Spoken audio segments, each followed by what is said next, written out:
ईशान को पकड़कर उसे सबसे क्रूर तरीके से मौत की सजा देना चाहते थे ताकि एक मिसाल कायम हो सके। हालांकि जब मरीन के लगातार पीछा करने के अभियान विफल हो गए तो सेलेस्टियल ड्रैगन उससे डरने लगे। यह डर पहचान चिप खोने के डर से उत्पन्न होता है और दूसरी ओर यह डर बच्चे जोसगार्ड की मृत्यु से उत्पन्न हुआ था।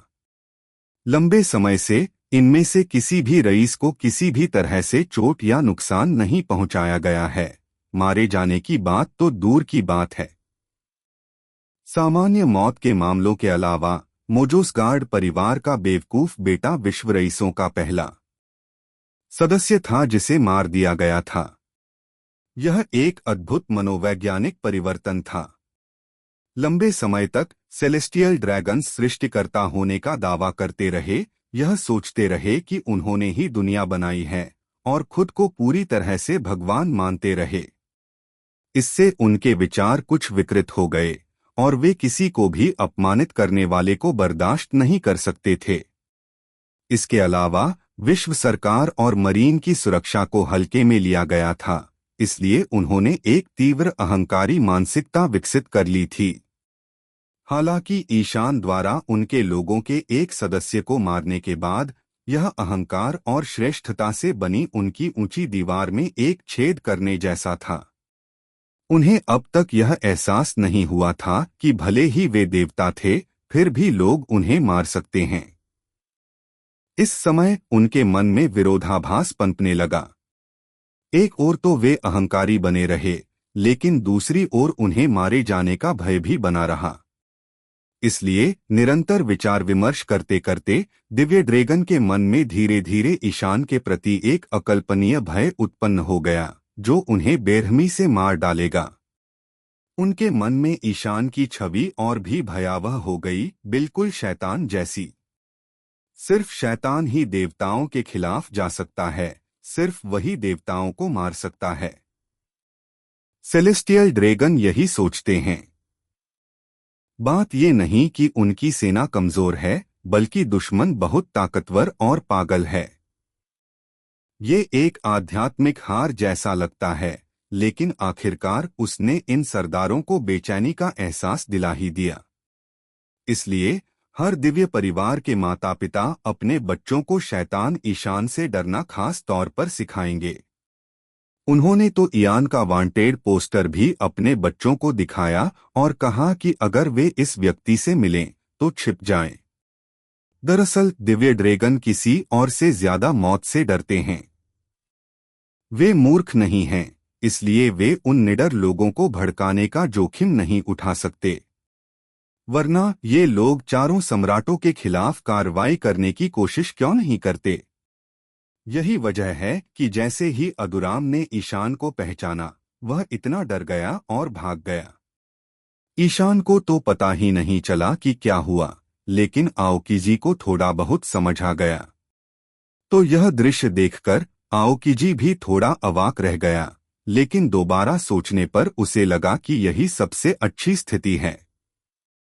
जब तक सेलेस्टियल ड्रैगन्स गलत लोगों को भड़काने की पहल नहीं करेंगे, एडमिरल्स को कम परेशानी होगी और उन्हें अपनी गांड पोंछने की जरूरत नहीं पड़ेगी। ईशान और बाकी लोग कुछ समय के लिए मारिजोआ में रहे, इसलिए भले ही दुनिया के रईसों को उनमें से एक की हत्या के लिए ईशान से अब भी कोई शिकायत हो, वे उसे परेशान नहीं कर सकते। मरीन यही सबसे ज्यादा देखना चाहते हैं। जब आओकीजी बंदरगाह पर पहुंचा तो उसे पता चला कि इयान के समूह ने पहले ही एक नाव ले ली है और ढलान वाले रास्ते से नई दुनिया में प्रवेश कर चुके हैं। आओकीजी धीरे धीरे चलकर बंदरगाह में तैनात मरीन से अपनी साइकिल ली और उसे धारा के बीच से पार कर गया। जैसे ही साइकिल के पहिए घूमते हैं, पहियों के नीचे एक पतला बर्फ का रास्ता दिखाई देता है, जो आओकीजी को पहाड़ी से नीचे ले जाता है। जब वे तीनों नए जहाज के साथ नई दुनिया में प्रवेश कर गए, तो वे उस पहले द्वीप तक पहुंचे जहां ईशान ने दासों को ले लिया था। ईशान ने हैक, ऋतु और काजल को जो पत्र भेजने को कहा था, उनमें मुलाकात की जगह पहले ही बता दी गई है। अगर जयदेव और भावना हैनकॉक मदद करने को तैयार हों तो वे इस द्वीप पर पहुंच जाएंगे। तो अब ईशान को थोड़ा इंतजार करना होगा। रेड लाइन पार करने के बाद यान की डैन डैन मुशी रेडियो तरंगें अंततः बिना किसी रुकावट के पहुंच गईं और जब उन्होंने राघव चौहान से दोबारा संपर्क करने की कोशिश की तो वे जुड़ गए। कैप्टन, क्या यह आप हैं? फोन पर एक उत्साहित आवाज आई। अखरोट, तुम ही क्यों कॉल उठा रहे हो? ईशान बहुत उत्साहित था, वह उनके लिए बहुत चिंतित था और अब आखिरकार उसने उनसे संपर्क कर ही लिया। मैं हूं, वॉलनट बोला। कैप्टन, आप कहाँ हैं? हम मुसीबत में हैं। चिंता मत करो, धीरे बोलो। ईशान ने उसे दिलासा दिया। तुम अभी कहाँ हो? ट्रावोल्टा पर या स्काई बेस पर? वॉलनट ने कहा, हम अब स्काई आइलैंड पर हैं। कैप्टन, आपके जाने के कुछ ही देर बाद कुछ बड़ा हुआ। एक समूह ने हमारे द्वीप पर हमला किया और वहां कई दुश्मन थे। हालांकि अंकल इशो ने उनका विरोध किया, लेकिन अंततः वे उनका सामना नहीं कर सके। हमारे समुद्री डाकू समूह के कई सदस्य गंभीर रूप से घायल हो गए। अंतिम उपाय के रूप में अंकल इशो को अपनी क्षमता का उपयोग करके हम सभी को स्काई आइलैंड तक पहुंचाना पड़ा। क्या आरव भी स्काई आइलैंड पर है? ईशान ने पूछा। हाँ, वो भी यहीं है। वॉलनट ने कहा, आरव वो हमले के कुछ देर बाद ही हमारे द्वीप पर आया था। लगता है वो तुम्हें ढूंढने आया था, लेकिन जब उसने हम पर हमला होते देखा तो उसने दुश्मन से निपटने में हमारी मदद भी की। हालांकि बाद में वो घायल हो गया और उसे हमारे साथ स्काई आइलैंड तक आना पड़ा। वह कैसा है? क्या उसे कोई गंभीर चोट लगी है?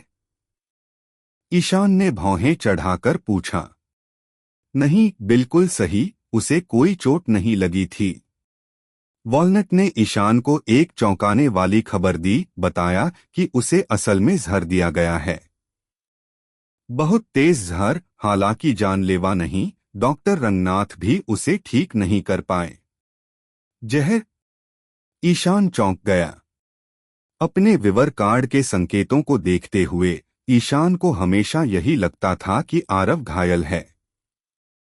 वह अब भी सोच रहा था कि आखिर ऐसा कौन सा दुश्मन है जो आरव को चोट पहुंचा सकता है। तुम्हें पता है, आज के आरव की ताकत अब शिचिबुकाई से कम नहीं है, इसलिए ईशान ने अनुमान लगाया कि यह योनको के वरिष्ठ अधिकारी हो सकते हैं जो उसे नुकसान पहुंचा सकते हैं।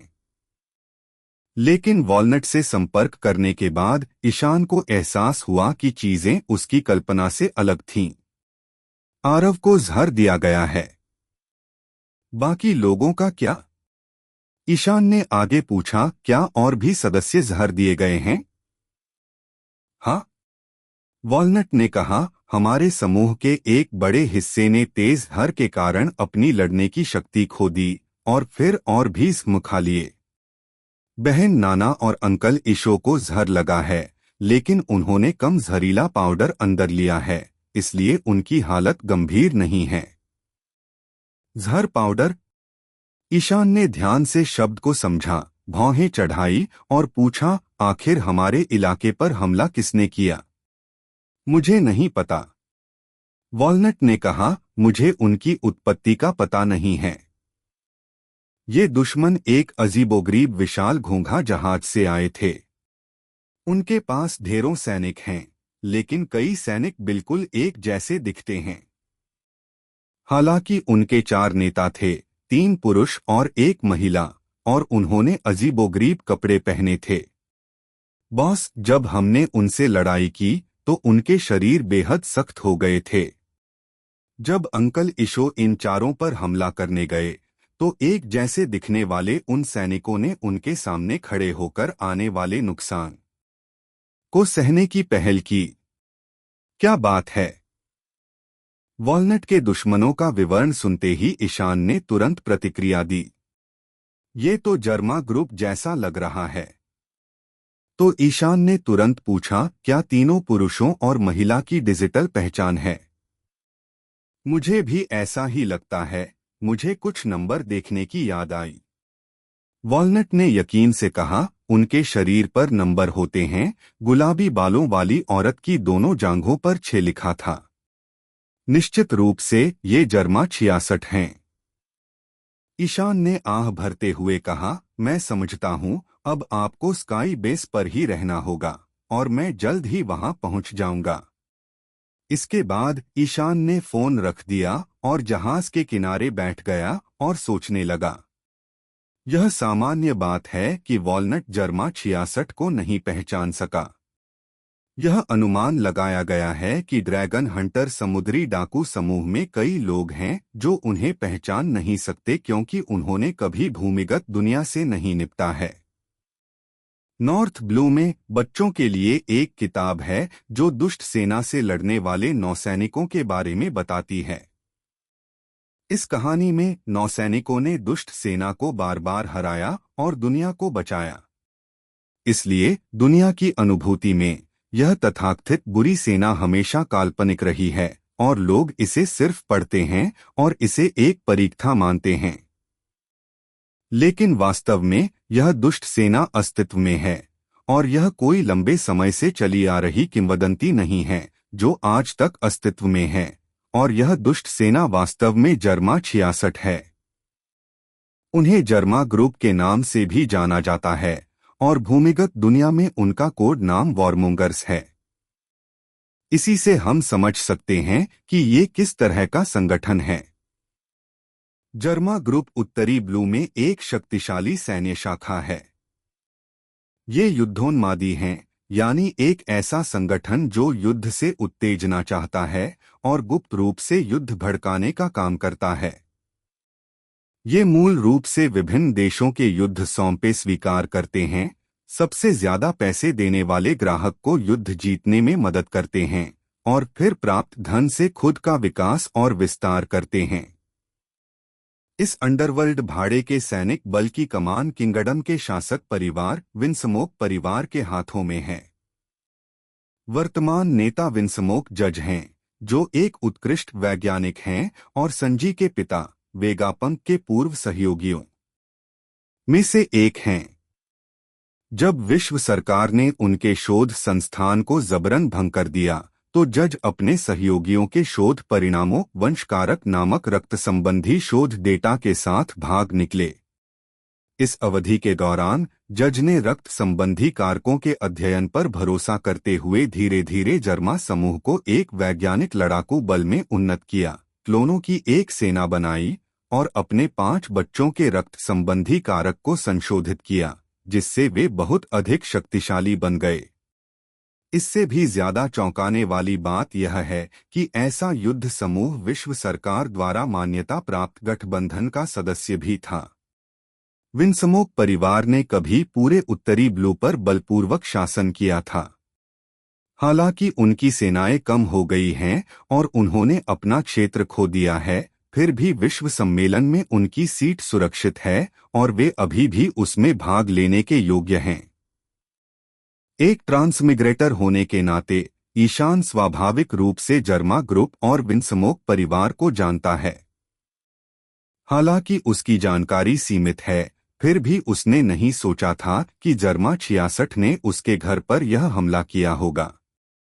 वॉलनट द्वारा दुश्मन के बारे में दिए गए विवरण से ईशान को पता चला कि ट्रावोल्टा पर हमले का नेतृत्व करने वाले लोग 4 बच्चे थे। बेटी रीजू, सबसे बड़ा बेटा इचिजी निजी और सबसे छोटा बेटा योंजी।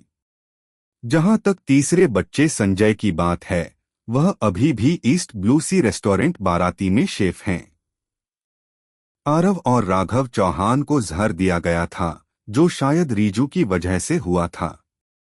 उस खूबसूरत महिला का उपनाम जहरीला पाउडर है और वह जहर का इस्तेमाल और अवशोषण कर सकती थी। ऐसा लगता है कि यह किसी शैतानी फल की क्षमता है। इसमें कोई आश्चर्य की बात नहीं है कि आरव और बाकी लोग पकड़े जाएंगे। हम सभी जानते हैं कि आरव फ्लेम फ्रूट यूजर है, लेकिन कई जहर रंगहीन और स्वादहीन होते हैं। ऐस की फ्लेम उसे जहरीले पदार्थों से जरूरी तौर पर बचा नहीं पाती, क्योंकि उसे हमेशा सांस लेनी पड़ती है। ईशान को सोचते सोचते सिरदर्द हो गया। उसने सोचा कि हमलावर कार्तिक हो सकता है, क्योंकि उस पागल के पास ईशान पर हमला करने का कोई कारण था। वह आदमी न केवल पागल था, बल्कि अधिकांश जुआन फलों से भी जुड़ा हुआ प्रतीत होता था। विश्व परिषद के दौरान दक्षिण ब्लू पियर ब्लॉसम ने सेलेस्टियल ड्रैगन को श्रद्धांजलि के रूप में एक पौराणिक शैतान फल दिया, जिसके जुआन प्रकार होने का संदेह था। अंत में खबर आई कि ईशान ने इसे छीन लिया है, इसलिए कार्तिक को बहुत गुस्सा आना चाहिए था। उसे संदेह होना चाहिए था कि ईशान ने फल खा लिया होगा, इसीलिए कार्तिक की 3 आपदाएं सलामी द्वीप के आसपास प्रकट हुई होंगी। अगर यह व्हाइट बर्ड के लिए नहीं होता, तो वे इतनी आसानी से पीछे नहीं हटते। हालांकि इंटर्न रिपोर्टर प्रिट्स ने युद्ध का लाइव प्रसारण किया, जिससे दुनिया को एहसास हुआ कि ईशान एक शैतान फल उपयोगकर्ता हो सकता है। कार्तिक को ईशान को पकड़ने के अपने विचार सामने रखने चाहिए थे, लेकिन 10 बिलियन बेरीज के इनाम के बावजूद ईशान को अभी भी लगता है कि कार्तिक इस सब के पीछे था। उन्होंने महसूस किया कि सबसे बड़ा संदेह कार्तिक पर था, लेकिन अचानक से जर्मना 66 हमलावर हो गए, जिसकी ईशान को बिल्कुल भी उम्मीद नहीं थी। जब मगरमच्छ ने अलाबस्ता में बात करना शुरू किया, तो उसने जर्मा समूह का उल्लेख किया, लेकिन ईशान को लगा कि उनके बीच कोई नफरत या दुश्मनी नहीं थी। जर्मा समूह को शिचिबुकाई को भड़काने की पहल नहीं करनी चाहिए, है ना? लेकिन अब देखते हुए कुछ भी समझ में नहीं आता या कोई फर्क भी नहीं पड़ता। यह सब पैसों के लिए था। 10 अरब जर्मा 66 का ध्यान खींचने के लिए काफी थे।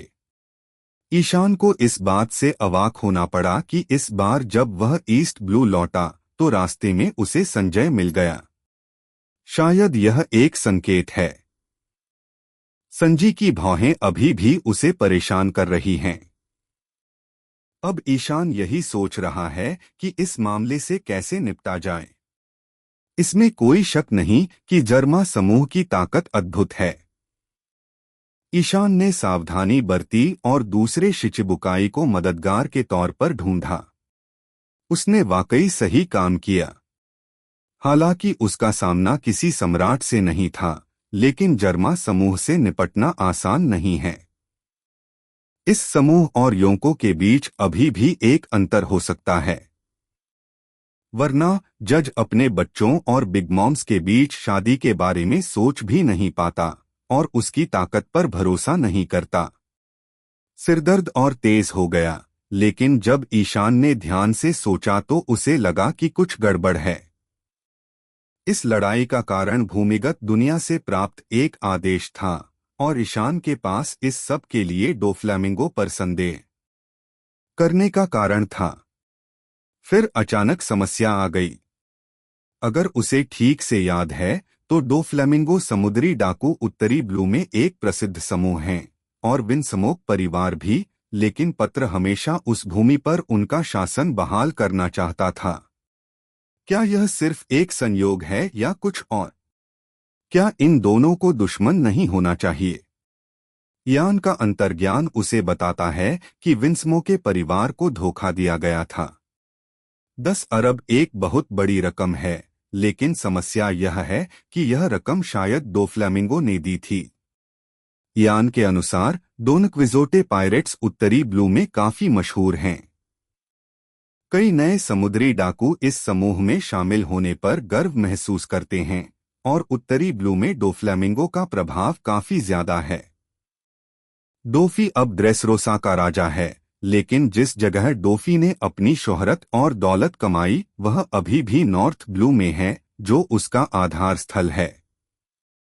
हर साल नॉर्थ ब्लू के कई समुद्री डाकू उसके समूह में शामिल होते हैं, जिससे उसका समूह और भी मजबूत होता जाता है। यदि विंसमो के परिवार नॉर्थ ब्लू में अपना गौरव बहाल करना चाहता है तो वे अनिवार्य रूप से डोनक्विजोट पायरेट्स के साथ संघर्ष करेंगे। आखिरकार विंसमो के परिवार का व्यवसाय वास्तविक व्यवसाय नहीं है।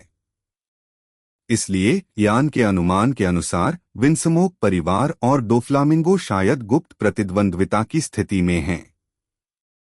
जाहिर है इस बार डोफ्लामिंगो एक ही तीर से दो निशाने साध रहा है, जिसका उद्देश्य न केवल ईशान को चोट पहुंचाना है बल्कि विंसमोक परिवार को कमजोर करना भी है। क्योंकि डोफ्लामिंगो ने भूमिगत दुनिया में ट्रावोल्टा पर हमला करने के लिए किसी को खोजने के लिए एक उच्च इनाम जारी किया था, इसलिए विंसमोक परिवार को शायद यह पता नहीं था कि यह आदेश डोफ्लामिंगो की ओर से आया था। ईशान अनुमान लगा सकता है कि यह डोफ्लामिंगो है, क्योंकि इयान का वर्तमान गुप्त दुश्मन एकमात्र डोफ्लामिंगो है जो भूमिगत दुनिया में बहुत डूबा हुआ था, और विंसमो के परिवार को यह नहीं पता है, इसलिए उन्होंने अनजाने में अपने दुश्मन की मदद की। और एक और बात, ईशान ने अनुमान लगाया कि उच्च इनाम के अलावा जज ने व्यवसाय संभालने से पहले ईशान और डोफ्लामिंगो के बीच संबंधों के बारे में पूछताछ की होगी। क्योंकि अच्छी बात यह है कि डोफ्लामिंगो और ईशान के बीच गठबंधन हो गया है।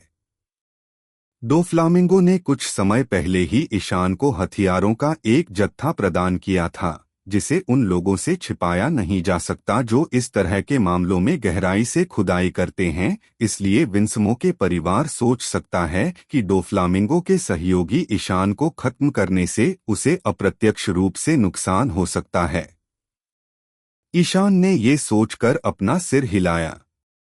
अरे, तुम्हारा नाम तो जज है, पर तुम इतनी आसानी से साफ दिखने वाली बात को नजरअंदाज कर देते हो। ऐसे दोस्त इतनी आसानी से कैसे बन जाते हैं? जज हमेशा से ही समुद्री डाकुओं को नीची नजर से देखता था, इसलिए यह अनुमान लगाया जा रहा है कि वह समुद्री डाकुओं के बीच के संबंधों के बारे में ज्यादा नहीं जानता था, इसलिए वह खुद ही जाल में फंस गया। लेकिन फिर भी विंसमोक परिवार वाकई काफी साहसी था। शिचिबुकाई नाम मात्र रूप से विश्व सरकार और मरीन के पक्ष में है, फिर भी उन्होंने उनके खिलाफ कार्रवाई करने की हिम्मत कैसे की? ऐसा लगता है कि विश्व सरकार के साथ परिवार का रिश्ता उम्मीद से ज्यादा गहरा है, वरना यह इतना लापरवाह कैसे हो सकता है? अब जर्मा ग्रुप ने ड्रैगन हंटर पायरेट ग्रुप के निवासी पर हमला कर दिया है। ईशान को जवाबी कार्रवाई करनी होगी।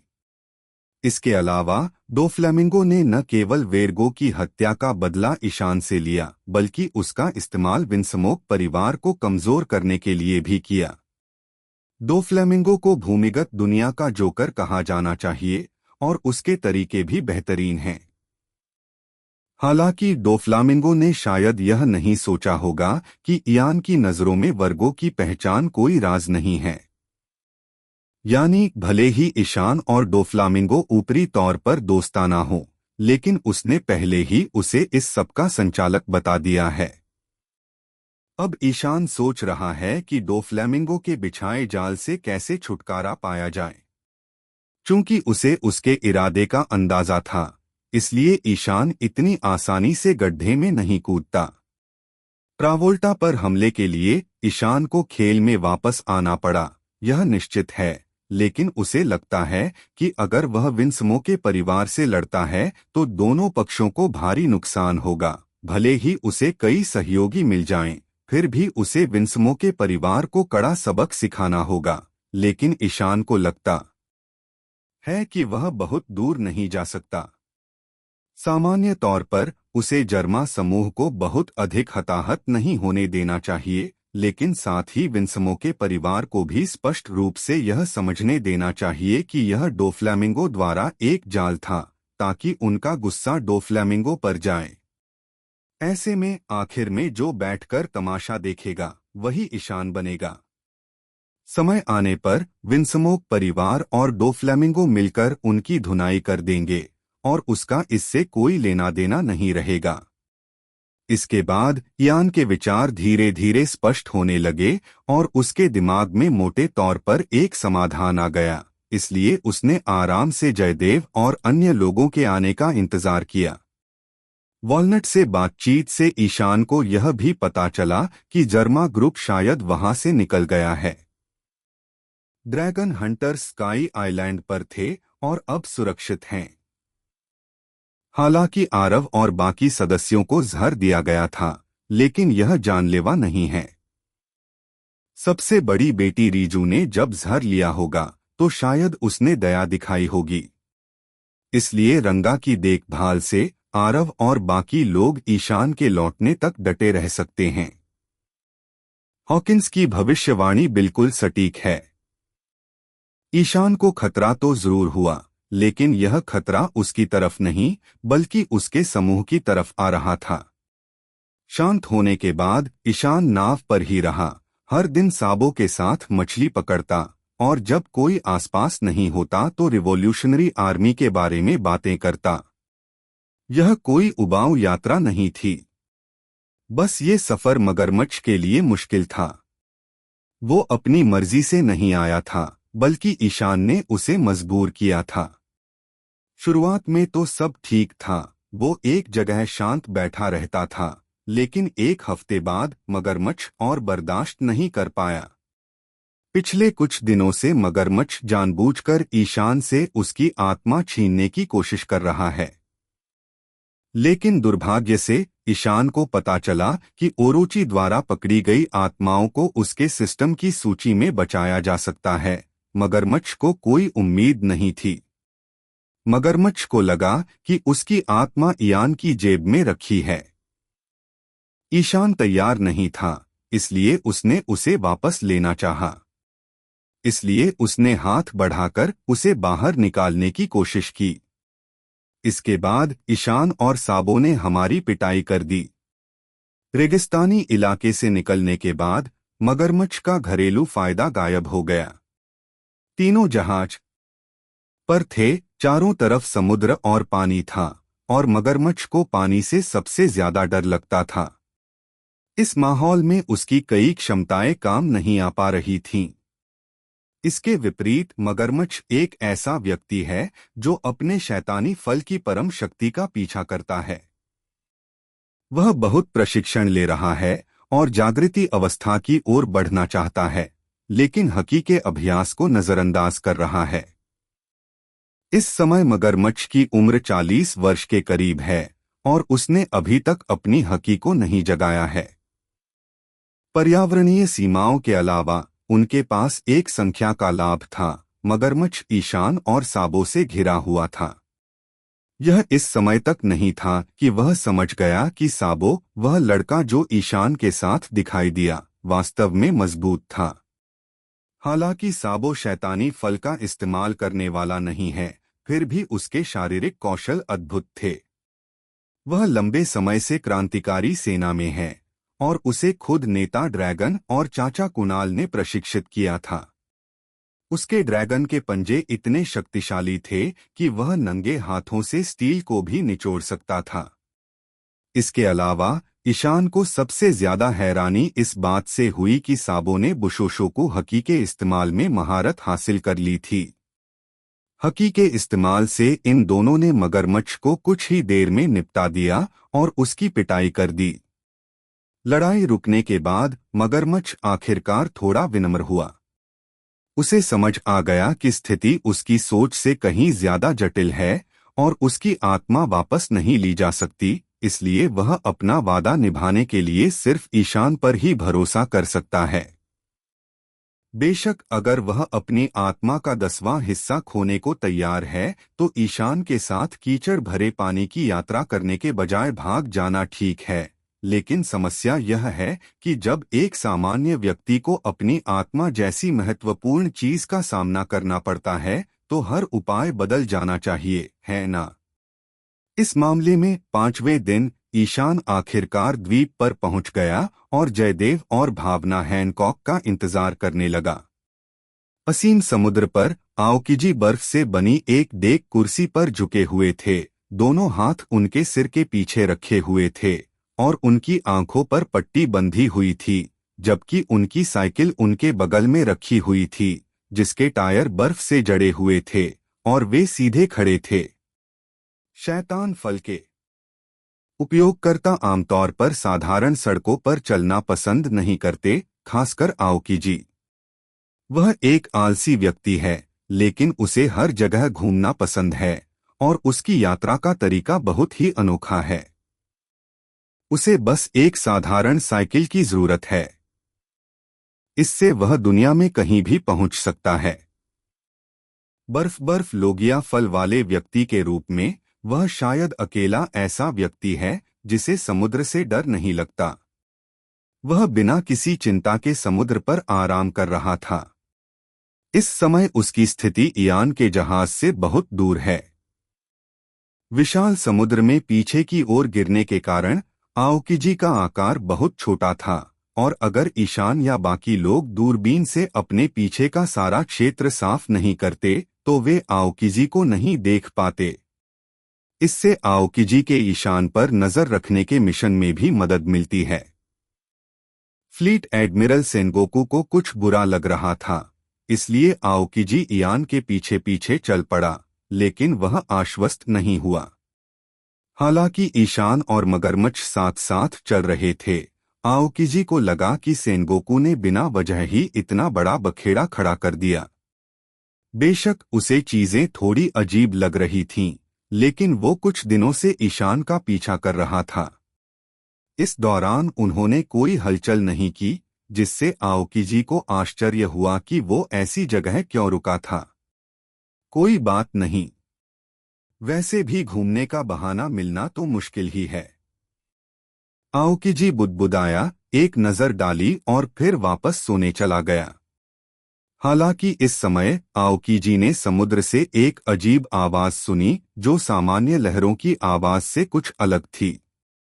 उसने अपनी आंखों पर से पट्टी हटाई और इयान के जहाज की दिशा में देखा। परिणामस्वरूप वह यह देखकर आश्चर्यचकित रह गया कि इयान के जहाज के पास समुद्र में धीरे धीरे कई बड़े गोल बुलबुले उभर रहे थे। ये बड़े बड़े बुलबुले उसके लिए कोई नई बात नहीं थे, ये तो बस बुलबुलों से ढके जहाज थे। ये बुलबुले समुद्र तल से उठ रहे थे, जो इस बात का संकेत थे कि ये जहाज खास इसी जगह आ रहे हैं। यह स्पष्ट रूप से देखने के लिए बहुत दूर था। आओकिजी ने एक बर्फ से बना दूरबीन निकाला और सामने देखा। उसकी नजर में 3 बड़े लेपित जहाज धीरे धीरे समुद्र की सतह पर दिखाई दिए। जब तीनों जहाज ऊपर तैर गए तो पतवार को ढके बुलबुले जोर से फट गए, जिससे परावर्तक प्रभाव खत्म हो गया।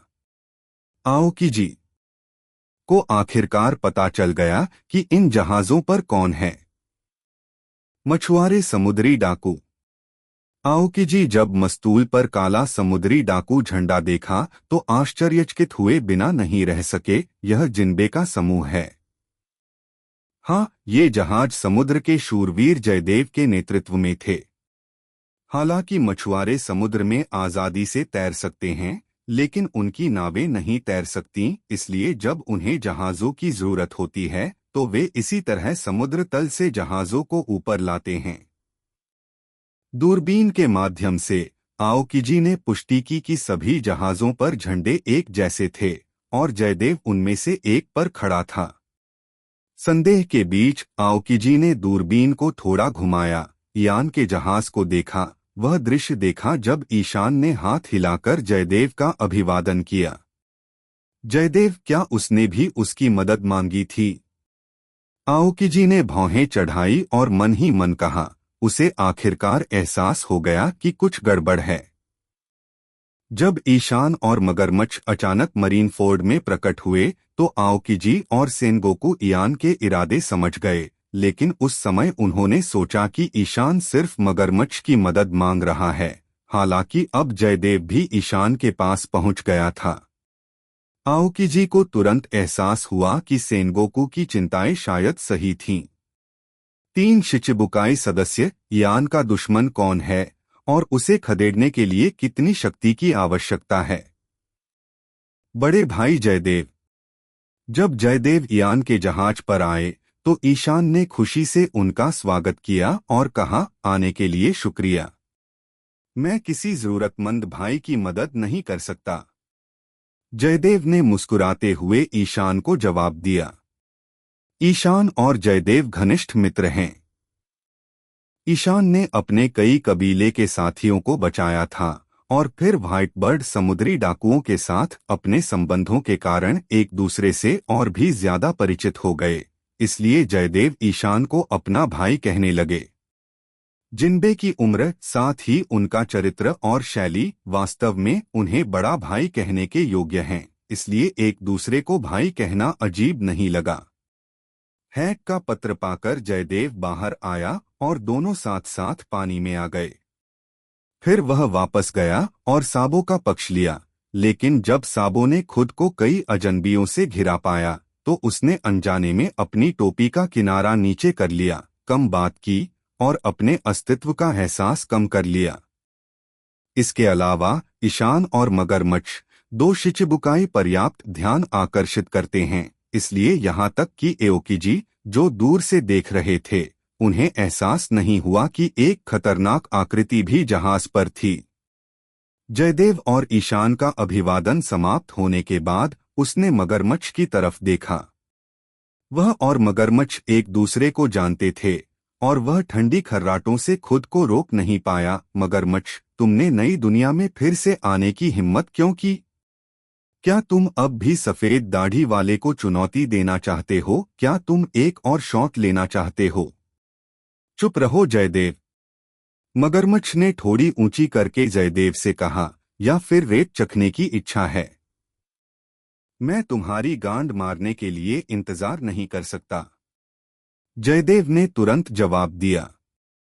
इस वाक्य के साथ ही दोनों के बीच आभामंडल में चिंगारी और टकराव शुरू हो गया और उनकी आंखों से इलेक्ट्रॉनिक धाराएं निकलने लगीं। इस समय ईशान उनके बीच रुक गया और बोला, रुको, क्या आप एक दूसरे को जानते हैं? हाँ, मैं इस कमीने को जानता हूँ। जयदेव ने मगरमच्छ को ठंडी निगाहों से देखा और मुंह बिचका दिया। इसी आदमी ने एक बार ओयाजी की हत्या की कोशिश की थी, पर मैंने रोक दिया था। मगरमच्छ ने भी व्यंग्यात्मक लहजे में कहा, जयदेव, तुम व्हाइट बर्ड समुद्री डाकुओं के सदस्य नहीं हो, लेकिन तुम उसके लिए खुद को बलिदान करने को तैयार हो, एक शिचिबुकाई के रूप में। क्या तुम भी व्हाइट बर्ड के दौड़ने वाले कुत्ते बन गए हो? तुम्हारे विचारों की परवाह किसे है? जयदेव ने ऊंची आवाज में कहा, श्वेतदर्द ने हम मछुआरे जनजाति को सिर्फ दया और प्रेम दिखाया है। वह स्वाभाविक रूप से मेरा उपकारक है।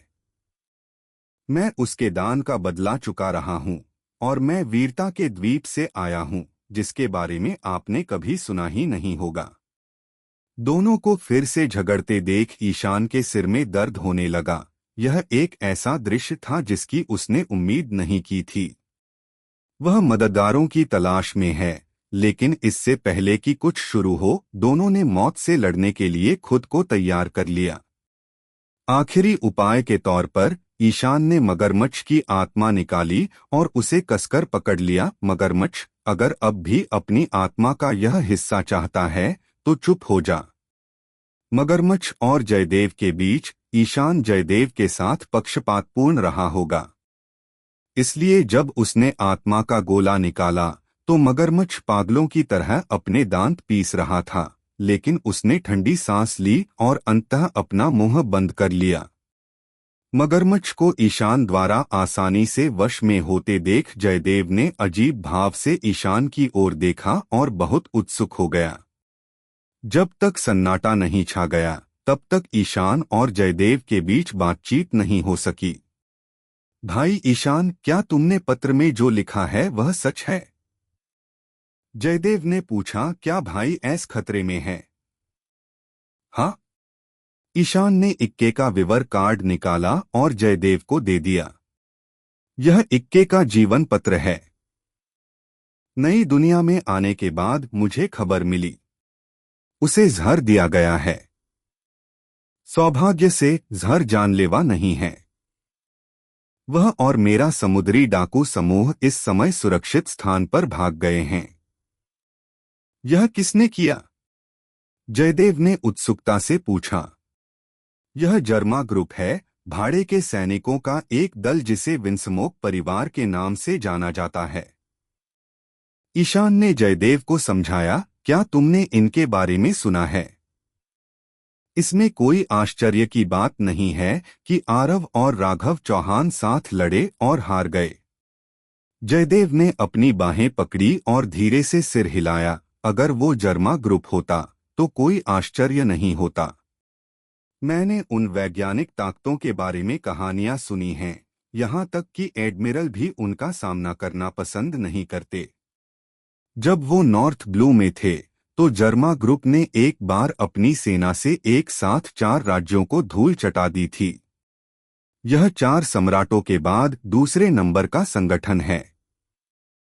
मगरमच्छ भी उनके बगल में बोलने लगा, मैं शुरू से ही सब कुछ साफ कर दूं, मैं बस तुम्हारी मदद करूंगा, मुझसे पूरी ताकत लगाने की उम्मीद मत करना। ईशान ने शुरू से ही उस पर भरोसा नहीं किया था, लेकिन वैसे भी मगरमच्छ अन्य नेताओं में से एक को रोक सकता था, इसलिए ईशान ने उसके बारे में ज्यादा परवाह नहीं की। हालांकि मुझे जर्मा ग्रुप के बारे में ज्यादा जानकारी नहीं है, लेकिन ईशान, मेरे सैनिक शायद काफी न हो। जयदेव ने कहा। मुझे पता है। ईशान ने सिर हिलाया और कहा, इसीलिए मैंने मदद के लिए किसी और को ढूंढा। जयदेव ईशान से और कुछ पूछने ही वाला था कि अचानक स्तब्ध होकर जहाज के किनारे की ओर चला गया। क्या हुआ? ईशान ने उससे पूछा। समुद्र की मछलियां डर रही हैं। जयदेव ने समुद्र की ओर देखकर कहा, कुछ भयानक जीव आ रहे हैं। जयदेव एक मछुआरा है जो समुद्री जीवों से संवाद कर सकता है और स्वाभाविक रूप से उनकी भावनाओं को महसूस कर सकता है, जिसके बारे में ईशान को पता था। मछलियां घबरा गईं क्योंकि उनके पास समुद्री राजा जैसे भयंकर समुद्री जानवर आ रहे थे। यह सोचकर ईशान भावुक हुए बिना नहीं रह सका और मन ही मन बोला, क्या ये कुजा समुद्री डाकुओं के विशाल सांप हो सकते हैं? उसने सिर उठाकर समुद्र की ओर देखा। जैसी कि उम्मीद थी, दक्षिण पूर्व दिशा में समुद्र तल पर एक जहाज की काली परछाई दिखाई दी। भीड़ की नजरों में जहाज तेज गति से आ रहा था और जल्द ही उसका स्वरूप स्पष्ट हो गया। यह एक जहाज था जिसे 2 विशाल भयंकर समुद्री सांप खींच रहे थे। जहाज के मस्तूल पर कुजा समुद्री डाकू का झंडा लहरा रहा था। जयदेव ने उन्हें एक नजर में पहचान लिया, इसलिए उसने आश्चर्य से ईशान से पूछा, भाई ईशान, तुमने तो समुद्री डाकू महारानी से भी मदद मांगी थी। क्या तुम दोनों के बीच नफरत नहीं है? तुम्हें यह किसने बताया? ईशान ने सिर झुकाकर कहा। मरीन। जयदेव थोड़ा उलझन में पड़ गया। उसने सिर खुजाते हुए कहा, मरीन में खबर चल रही है कि समुद्री लुटेरों की महारानी किसी अनजान बात का बदला लेने के लिए तुम्हें ढूंढ रही हैं। क्या यह सच नहीं है? ईशान थोड़ा अवाक रह गया। बहुत से लोग एक खूबसूरत महिला की हर बात पर यकीन कर लेते हैं। यह शायद मिनस्प्रिंग द्वीप से शुरू हुई अफवाह होगी। समुद्री डाकू महारानी का सामना करते हुए मगरमच्छ भी हैरान रह गया। उसे उस समय कुछ अजीब सा महसूस हुआ। ईशान ने निकोरितु और काजल नाम की छोटी बच्ची को अमेजन लिली के पास जाने के लिए क्यों कहा, इसलिए उसने मौके का फायदा उठाकर ईशान से पूछा, जब तुम दोनों के बीच नफरत है तो तुम उसकी मदद लेने कैसे गए? क्या तुमने उसकी आत्मा का एक हिस्सा भी ले लिया? हम। ईशान ने गुस्से से उसकी तरफ देखा और कहा, वो मदद करने आ रही है क्योंकि मैं खूबसूरत हूं। अरे बिगड़ैल लड़के, अपनी हद समझो। तुम। अचानक ईशान ने उस बेचारे को डांटना शुरू कर दिया, जिससे मगरमच्छ का गुस्सा भड़क उठा। बातचीत करते समय कुजास जहाज करीब आ गया। और दो विशाल भयंकर सांपों ने फिशमैन समुद्री डाकुओं में कुछ दहशत पैदा कर दी। यान के जहाज पर कई स्लैब रखे गए और जल्द ही उन पर एक पुल का आकार ले लिया गया। समुद्री डाकू महारानी भावना हैनकॉक दोनों हाथों को क्रॉस करके आगे बढ़ी। उनके पीछे निको, ऋतु और कोआला भी थे। उसे देखकर ईशान को आखिरकार राहत मिली। वह आगे बढ़ा और मुस्कुराया, आने के लिए शुक्रिया हैनकॉक। ईशान को फिर से देखकर भावना हैनकॉक उत्साहित हो गईं। यान की तरफ देखते हुए वह उसकी आंखों में सीधे देखने से थोड़ा डर रही थीं, इसलिए उन्होंने अपना सिर थोड़ा नीचे किया और शर्माते हुए कहा, मैं हमेशा आपकी मदद करने को तैयार हूं। एक धमाके के साथ मगरमच्छ के मुंह से लटकता सिगार जमीन पर गिर गया। यहां तक कि जयदेव की भी आंखें लगभग बाहर निकल आईं। शिचिबुकाई के बीच भावना हैनकॉक अपनी शीतलता और अहंकार के लिए प्रसिद्ध है। साथ ही मगरमच्छ और जयदेव ने इसके बारे में केवल सुना नहीं है, उन्होंने इसे अपनी आंखों से देखा है। हालांकि ईशान से मिलते समय ऐसी असामान्यता देखकर वे हैरान रह गए। कुजा जहाज पर महिला योद्धा पागल हो गईं और हताश होकर चिल्लाने लगीं, नाग राजकुमारी। यह पहली बार था जब उन्होंने अपनी सर्प राजकुमारी का यह रूप देखा। भावना हैनकॉक जब बिल्कुल नरम पड़ गईं, तो उन्होंने सबको हैरान कर दिया, यहां तक कि देखने वाले फैंस को भी। हालांकि ईशान भी दंग रह गए। होश में आने के बाद उन्होंने खांसी का नाटक किया और कहा, हूं, खैर, बहुत बहुत शुक्रिया। अगर मैं भविष्य में कुजा जनजाति के लिए कुछ भी मदद कर सकूं तो बेझिझक मुझसे संपर्क करें। ठीक है। भावना हैनकॉक ने सिर हिलाया। इस समय उसकी नजर जयदेव पर पड़ी तो उसने जल्दी से गंभीर स्वर में कहा, जयदेव, तुम भी यहाँ? बहुत दिन हो गए, सर्प राजकुमारी। जयदेव भावना हैनकॉक की तरफ बढ़ा। कई साल हो गए, आखिरी बार मिले हुए। दोनों शिचिबुकाई हैं, इसलिए स्वाभाविक रूप से वे एक दूसरे को जानते हैं। मरीन कभी कभी सभी शिचिबुकाई को बैठकों के लिए बुलाते हैं, इसलिए वे अजनबी नहीं हैं। हालांकि भावना हैनकॉक सभी पुरुषों से घृणा करती है, जयदेव एक अपवाद था, क्योंकि वो आदमी नहीं है, वो एक बहुत बड़ी मछली है। लेकिन मगरमच्छ के लिए भावना हैनकॉक ने ठंडी सांस ली और नमस्ते भी नहीं कहा। थोड़ी बातचीत के बाद ईशान ने निको, ऋतु और काजल का सामना किया और कहा, आपकी मेहनत के लिए शुक्रिया। क्या आपकी यात्रा शांत रही? इस समय काजल रॉबिन का हाथ पकड़े हुए उसके साथ चिपकी हुई थी। वे बहुत करीब लग रहे थे। इस यात्रा ने उन्हें एक दूसरे से और भी परिचित बना दिया था और रॉबिन का परिपक्व स्वभाव भी छोटी लड़की को आकर्षित कर रहा था। इसलिए जब ईशान ने पूछा तो उसने कहा, अई, शांत बेट बहुत भयानक है। सौभाग्य से सिस्टर ऋतु ने हमारी मदद की, अन्यथा हमारा जहाज सी किंग्स द्वारा ध्वस्त कर दिया जाना चाहिए था। सच में? जब ईशान ने यह सुना तो उसने चिंता से ऋतु से पूछा, तुम सब ठीक तो हो? यान की चिंतित निगाहों को देखकर ऋतु पिछले कुछ वर्षों में पहली बार अंदर से द्रवित हुई। उसने किसी को उसके प्रति उदासीनता और घृणा के बजाय इतनी चिंता दिखाते हुए नहीं देखा था। हम ठीक हैं। ऋतु ने सिर हिलाया और कहा, हम शांत बेट में ज्यादा अंदर नहीं गए थे, बस किनारे पर थोड़ी देर इंतजार किया। फिर कुजा समुद्री लुटेरों ने हमें ढूंढ लिया और हम उनकी नाव से अमेजन लिली में घुसने में कामयाब हो गए। जब लोगों का यह समूह जहाज पर बातचीत कर रहा था तो उन्हें पता नहीं था कि आओकिजी, जो दूर से देख रहा था, लगभग मदद नहीं कर सका, लेकिन भाग गया। जयदेव ही नहीं, भावना हैनकॉक भी प्रकट हुई। 4 शिचिबुकाई एक साथ इकट्ठे हुए थे।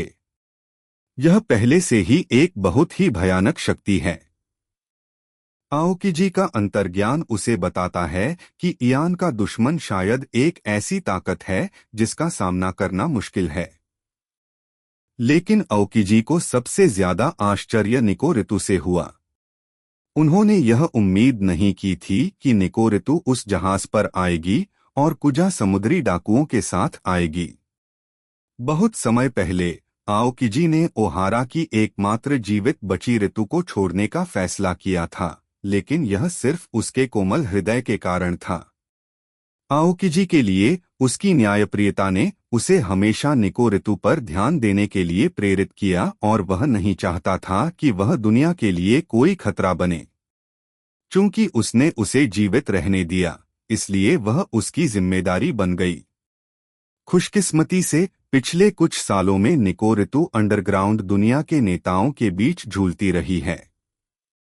उसका कोई भरोसेमंद नहीं है, कोई दोस्त नहीं, कोई साथी नहीं, और लोग हमेशा उसका इस्तेमाल करते रहे, ठीक वैसे ही जैसे वह उनका इस्तेमाल करती रही थी। असली खतरे का सामना करते हुए उसे अपने बॉस को धोखा देने या छोड़ने में जरा भी हिचकिचाहट नहीं होगी। इस हालत में वह कोई भी बड़ी घटना नहीं कर सकती थी, इसलिए आओकिजी को उससे मुक्त कर दिया गया। हालांकि जब ईशान ने 4 शिचिबुकाई को इकट्ठा किया और निको रितु उनके बीच खड़ा था, तो आओकिजी को तुरंत एहसास हुआ कि मामला बड़ा था।